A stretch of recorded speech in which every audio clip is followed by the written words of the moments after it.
continuation with the poets. So poets come back up to the stage, and we want the audience fully engaged to pick up where you left off. That's wonderful. Now, can you write? I would love to hear you writing from the point of view of the person you're talking to. The challenge. You're gonna do it. And can they be human and not monsters? Because they are human, right? Why they have that belief, we know. But I would love to hear with the passion and beautiful command that you have. How do they? Should we live with them right now? I know you want to. I want to take a pickaxe and kill them, but I know I've got to live with them. And what's more, I don't want to be closed off. Can they possibly be saying anything I need to hear? That's what the poet's supposed to do, right? That's what the artist is supposed to do. I'd be curious to read that. You had a comment before we went to Divine? You're just talking about a bigger audience. No, you brought up bigger audience. I brought it up. And that's not what I exactly meant. And he was my poetry professor, so you can blame. You're a good poet. But tell him everything he doesn't know. Tell him everything he knows, not everything you know. But Mr. Hummer answered the question. He's like, well, I'm okay with not being read, you know? And you mentioned something about Jay-Z, and it's like, one of the things I think about is like, okay, yeah, Jay-Z's heard by lots of people. His voice is heard by lots of people. But who's he listening to? You know, and so that's kind of the role of this fine art. And yeah, maybe it doesn't have great commercial success all the time, but it does have an effect in influencing artists that will, you know, or artists that might. And so yeah, that was just what I was trying to say. Do we want to kick this around a little more? How important is it that you have a large discussion studio bar? Is it? I mean, you know, there have been people like this is a great example, Grandma Moses, for instance. Was it true? Or Emily Dickinson, right? She wrote poems, but they weren't even published very much in her lifetime. Isn't that true? Not at all. But were they satisfying to her? I mean, and that's valid, right? So, I mean, what do we think about that? If I may, when we mentioned audiences before, I have been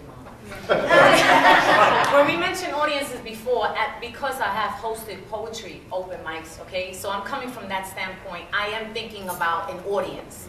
And for me, in a more intimate setting, brings out more, not more people, but more voices.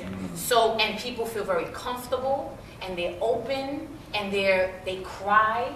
You know, they really get it out. And if we had this room packed and this was an open mic, I may get a handful. And that's only because some people, a lot of people, prefer in a more intimate setting because they feel comfortable. It feels like family. It's warm. It's inviting. You know, so that's where I was coming from with audience. And for me, I prefer a more intimate setting when I'm hosting, even for me as a host, because I feel comfortable. And I feel safe, and that's a lot of the people that attend feel that way.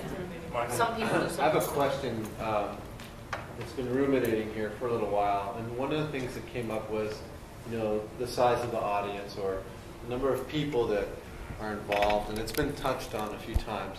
And you know, we're sitting here. Our profession is arts presenters. We are curators. We are arts presenters. We are people who try and help build those bridges to be able to experience the incredible work that you all do for people oftentimes who don't have an avenue or a bridge that's natural in their everyday lives to that work.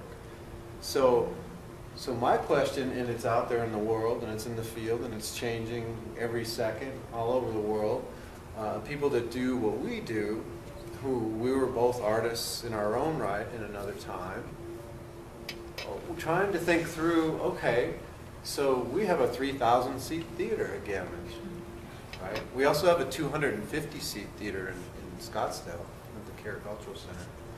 So what should we be trying to do for you guys? Who should we be connecting you with? Should there be 10 people in the audience on stage in our 3,000-seat theater? Is that success? should we have 1,500 people because Bill is a world-renowned artist and we should have 1,500 people to see his work, or it's not a success? Or, you know, I want to throw that out to the artists who then work with people like us in different settings, whether they're running clubs or they're running a 3,000-seat theater. You know, what does that mean to you when you're making your work?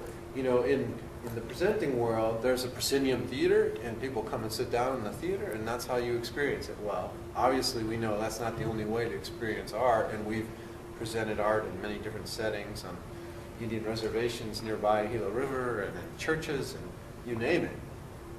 But what should it be? What can it be? I'm like you, Divine.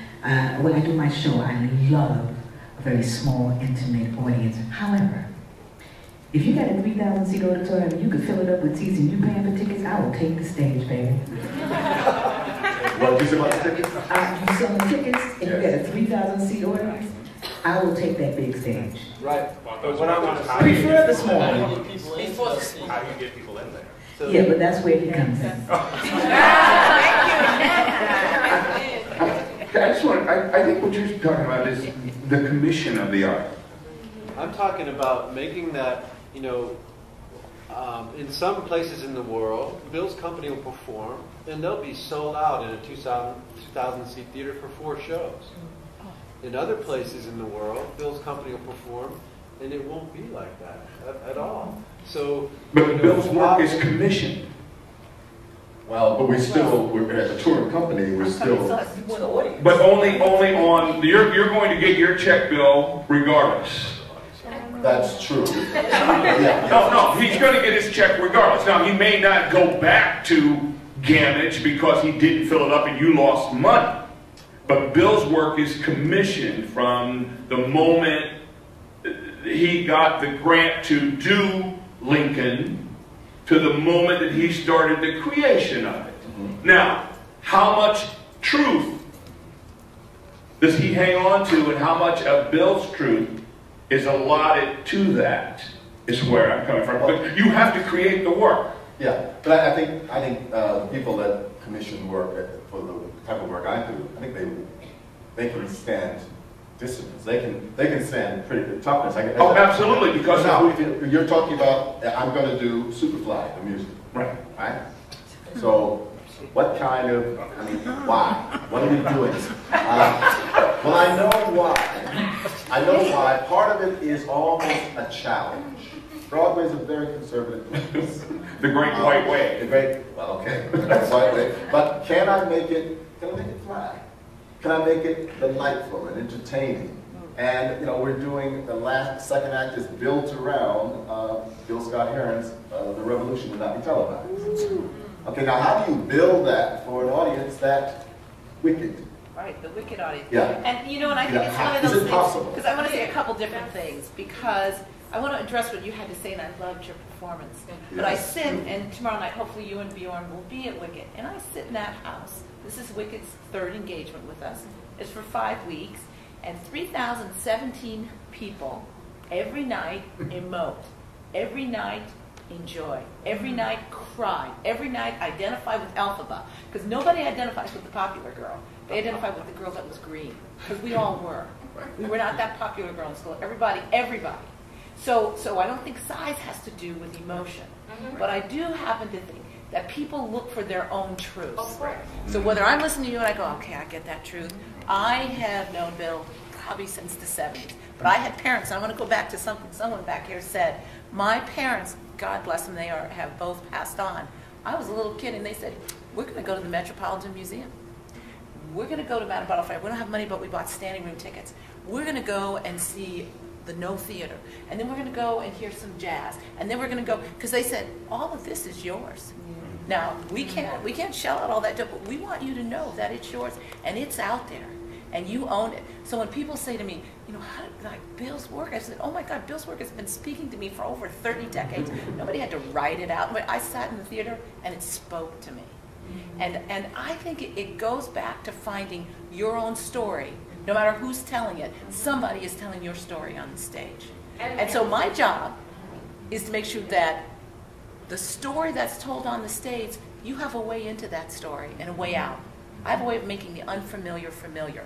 And that's why people will be there to see Bill. People will be there to see Wicked. People will see Emily Johnson, an unknown Native Alaskan dance maker, making work out of fish scales next year. Because we provide them with the way into stories, it. Right? And telling stories. And it will be your stories even though you have never set a foot in Alaska. And did you enjoy Bill's work when Bill's work was Bill's work and not Bill doing... Excuse me, Bill, Superfly? I know you. Yes, yes, I wasn't sitting and watching Bill's work with I understand what you're saying, though. There were always people, obviously, we don't get this far. There was somebody there who was having an experience even before there was a name attached to it. But no, you believe that only No, it's not even celebrities... a guess so. No. It's true. Because these artists would have disappeared. Bill talked about Trisha Brown, and we talked about Yvonne Rainier, and we talked about all the Judson Tree folks. When those folks were doing their work, let's talk about Philip Glass. The first time that I worked with Philip, people left the theater and Steve Rice and Laura Dean and all of those people. I was there. So it all started like that. And Laura's a very good friend of mine. I dance with Laura. Yeah. So yeah. And so that there were people who loved that work and held on to the passion of that work and said, one day, everybody will come with us. Today it's just me, but tomorrow's going to be you. It's going to be you. It's going to be you. Yes, that's what happened. Somebody. And I'm not sure anymore, Colleen, if that is true anymore. It was partially is the niche conversation, and partially it is people with a certainty about what they like. But let me, I'm going to use one more example. My daughter's a junior at Williams College. When she went off to go to Williams as a freshman, you know she's doing right now. And I said, sweetie, when you get there, they bring artists to campus. We will buy a series of tickets for your friends, so you can go and you bring your friends. So the first thing she brings her friends to is Lucinda Childs. Ooh. And she said, you know, my mom loves Lucinda Childs. She's worked with Lucinda Childs, and her friends looked at her and said, your mother does this for a living. Seriously, but did she give up? No. Next thing she said, we're going to Laurie Anderson. Then she said, we're going to go over to Mass Mocha. We're going to see Saul LeWitt. And you know, that was because, okay, what are we going to do now? And these are privileged. These are not kids who had nothing, did not have any access. And these are kids that had access to the world. But here's my one little evangelical daughter saying, no, we're going to go see this. We're going to go see this. And we're going to see why this is, some important life. And we're not going to give up on it. And so I think that there are young people out there doing it. I think when you listen to young people's iPods, you would be amazed at what's on there because they can self-curate. And they can have, okay, I'll be quiet in a second. But they can have hip-hop on there, they can have Redneck Woman on there, they can throw in a little bit of Mozart, and they do it. They do it every day. Which is what you were saying, right? Yeah. Tomas. With the lady back there seems to want Okay, kind of along the lines of historical resource, what about the children that don't have the accessibility to that don't have the money, that don't have the resources to experience that? I mean, and just to, I'm sorry, I apologize for cutting you off, but I definitely, hopefully this will be an extension of that, because that's what I meant by that intimacy and meeting, not needing it, but preferring that, and some people preferring a bigger audience because they kind of hide in it and they feel it through that. The people that don't have that access or whatever come to things like that. And that's where you find them, and that's where they find each other, and that's where the bridge grows, and they're networking, and they're socializing, and that's why I love that type of setting. That's not for everybody. That's not where everybody finds their truth, but it's accessible, and it's across the street, at a cafe, it's this, it's that. It doesn't have to be a 3,000-seat theater to find that type of passion or that history. And I'm not just saying this to you, I'm just saying this. But anyway, so that's what I mean, did it help? I mean, I don't know if it helped anybody. I'm just saying as an extension of not having that accessibility. It's so right here for people. That's what Brenda talked about when she mentioned a bit about, well, you didn't mention this, but you talked about this, the church. The church becomes one of those centers of the galvanizing politically, socially, but it's also sort of the essence of certain kinds of performances where people can dance through movement. Now, it may not be called dance as in choreographed, but there's something about the performance that becomes the basis of a lot of what we see. We see it in Alvin Ailey, we see it in some of what you do. So it's there. Tomas, you had a comment earlier. Yeah, I mean, I got like a million comments. ready to perform for us? Well, you know what, and it's crazy that, so what I'm going to say is, like, first of all, this conversation is dope, and I'm just honored and privileged to be here. And my friend Mary left, but she once told me, you know, the revolution is in dialogue, and that's what we're doing right here. We got all different types of generations, backgrounds, experiences, and we're coming together, and that's kind of truth. The hell is truth? I don't know, you know what I mean? Truth, like, that's a really tough question, and when I heard truth in arts, I was like, shit, I don't know, like, what truth is. I'm not even an artist, like, and I say that with no disrespect to art. I'm a human being first and foremost. I didn't graduate high school. I hate reading poetry. This is my dude right here. I love him. He gives me books, and I'm like shit. I don't understand that. I can't spell, you know, like, I mean, like, what, like, all this fun, like, I mean, and he gets mad at me all the time because he's like, no, you're an artist. I'm not. I'm a human being. When I do spoken word, I'm just talking. That's all I'm doing is I'm just speaking what I feel. When you said, can you tell that gangster kid, you know, I'll tell you my experience in teaching in South Phoenix and being, you know, a kid who grew up in the hood and experienced those. I cried in front of a classroom. I get emotional just even talking about it. And it was tough for me to cry because I was like, dog, we're men, we're not supposed to cry. And I never experienced the connection with people like that before. And that, how did they support you? How did they embraced it because it was energy. They knew when I talked about my pops and what he'd been through and my best friends and the fact that, you know, all the things that I've been through, they felt it, they knew that. And when they saw me cry, they were like, I want to cry. They're jealous. Yeah. They're like, I want to cry. And afterwards, and I still have connections with those kids, you know, and to me, that's what truth in art is. It's just being who you are and expressing yourself the best way that you can. And that doesn't always mean, that doesn't mean your perception can't change. It doesn't, like, I went and saw Lincoln. And you know, and it was my friend Mary, once again, she left. She's like, she was over there. Yeah, she was over there. She was like, you need to come see Why this. did she leave?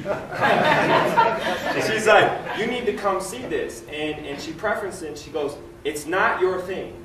Because, you know, like, I'm looked at as the rough around the edges, I don't read the books, you know, kind of guy. But I'm very open, and I went, and it wasn't anything I'd ever experienced before. But I was like, that shit is dope. The way you did the curtain, and you know what I mean? Like, no, serious. Like, it was amazing. And you know what I did is, and like you said about your shows, how do we open up the doors? Sorry, I'm very vocal when I'm talking. You're inspiring me. How do we open up the doors? No, the truth is, so I'm a poet, and I talk about what I experience and things like that. But before that, I'm in the neighborhoods. You're gonna see me at the community service project on Saturday mornings when I don't want to be there, but you're gonna see me there. You know, you're gonna see me in the communities working. You're gonna see me. I swear to God, sometimes when I'm trying to memorize a poem, I'm walking through the grocery store. It's like sometimes I do weird shit. Like people will be like. And I'll just keep spitting it because I don't need a stage, and it's just like I'll do it wherever. I do it at work. That's how my kids are like, you're crazy. Well, that's why we call you a cultural warrior. Yeah. I mean, because you're doing this is one end of that spectrum. These are professionals, and you're the other one. You know, as a working artist, quite frankly, we were in Berkeley the other day. I arrived yesterday. Yesterday was about public relations. Today I'm in the studio trying to learn with my dancers. I haven't done it in years. And then we're going to go to Tucson. We're going to come back and perform here. We might have a few more rehearsals. Boom, we're back in New York.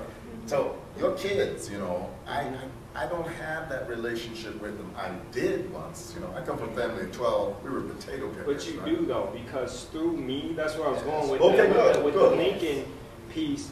I took that and I guess what is called curated a show last year called the Soul Justice Project, where for me what we did was it was interdisciplinary.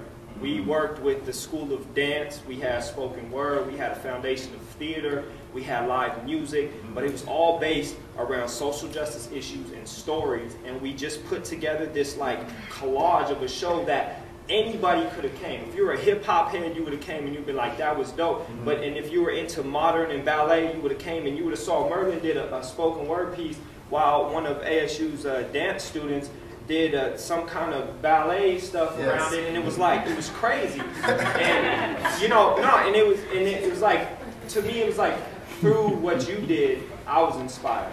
And what I did inspired somebody else and what they will do, and so we're all interconnected. Well, that's why I say art making is participation in the world of ideas. Yes. Now, what about this idea now? Who was it? Herbert Marcuse, who was saying that art making is always a protest.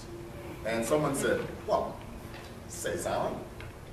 You know, like, you don't say silent. Analytical, brush strokes, and he thought for a moment, he said, it's a protest against sloppy thinking.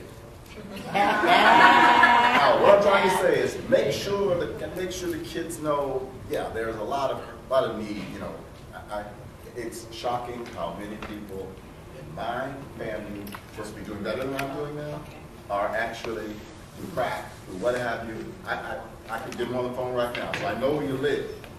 But how can they understand what it's like to sit and just look at something that maybe does not look like my trauma? Can they understand? This is back to beauty, or that which is mysterious, and I think that is maybe that's the next step, because there is grace that is promised as one gets older. Things fall away, but what is there? There's something about what the eyes, it comes in through the eyes, it goes through the brain, and the ultimate destination, I think, is the heart. But some might say, Marshall Duchamp said it was only about the brain ultimately. Agnes Martin was saying it's only about the idea of perfection. Now, right now, they're there, they want to talk about their pops. They want to feel things, right? But you know, art is like an ocean, tremendous ocean. And have you made them good swimmers? You know, make them good swimmers. You know, so they enjoy the swimming. You know, that's what I would say. Thank you for that information. And so they survive when they swim. Well, and on that note, we're probably done. What I think we'll do is that we'll go ahead and wrap it up. This is our time slot, and we have to send you or escort you to a reception out here. But what's more important to me than whether or not we define art or define truth is that we do humanities, which is what we just did. The point of doing humanities is precisely what you just talked about, Tomas. And at the end of the day, what is it that connects us on some level? And we don't have to we are the world, although we are the world is okay. But the fact that we have conversation and the fact that we create a narrative that was not created before we came to this moment. Humanities is about collaboration, and we just did humanity. And it really is about the success of collaboration. So I thank you as collaborators, I thank you as collaborators, and look at what we have created in this moment. I'd like to just say one last thing. Sure. Because I didn't say too much. I came off of being very frightened about truth and art. I'm a writer, I'm a poet since I was very young. However, I wanted to share this with you. It's a real confession. I would not be alive today. I probably wouldn't have made it past my 30s if I hadn't started writing poetry. I'm still going to publish a third and a fourth, and if God gives me 10 years, it takes me about 10 years to write a novel, then I'll write a fifth. And to me, I've had so much come to me from kids that want to write when I speak, when I read, that come up to me afterwards and they say, I loved your stuff, or, you know, I want to write, what do I do? So don't give up, kid, just start. If you have to do it, just start. And just real quick, to the young woman, because you were concerned about the young folks who didn't have the access, and I can appreciate your concern. I was one of those kids growing up in Harlem, and my aunt would come and take me to Rockefeller Center or the Radio City Music Hall during the Christmas season. And I went to my first play, saved up my little bit of money, and went to my first play. You see The Great White Hope with James Earl Jones. Yeah, and Jane Alexander. Exactly. So if you have a couple of pennies, save some, grab one of those kids, take them with you, take them someplace. Exposure is so important for kids who don't have the accessibility. So whoever can expose them is very important. And let's celebrate the spoken word part. Oh, yeah.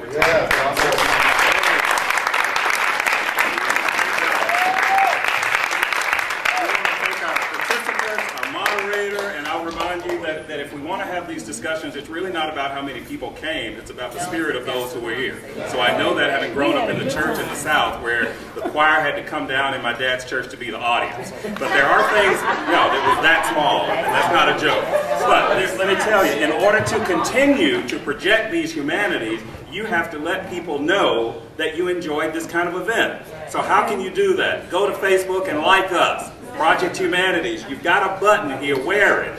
Whenever anybody talks to you about humanities, they talk to the hand and show them the hand of humanity.